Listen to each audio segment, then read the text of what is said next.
ఎక్కడా ఇబ్బంది లేకుండా అన్ని వాహనాలను కూడా ఎలక్ట్రికల్ వాహనాలుగా మార్చాలని పెద్ద ఎత్తున ప్రోగ్రాం పెట్టుకున్నాం. దీనివల్ల మీ ఇంట్లో మీరు ఛార్జ్ చేసుకోవచ్చు, బయట వస్తే కూడా ఛార్జ్ చేసే అవకాశం ఇస్తాం. ఎనర్జీ మీద ఒక యూనివర్సిటీ పెడతాం.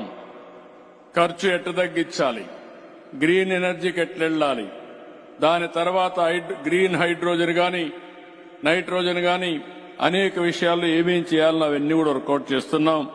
దీనికి కూడా ముందుకు పోతాం. ఎందుకంటే మీ అందరికి ఒక ఐడియా ఇస్తే మీరు కూడా దీన్ని బాగా ఉపయోగించుకునే అవకాశం వస్తుంది.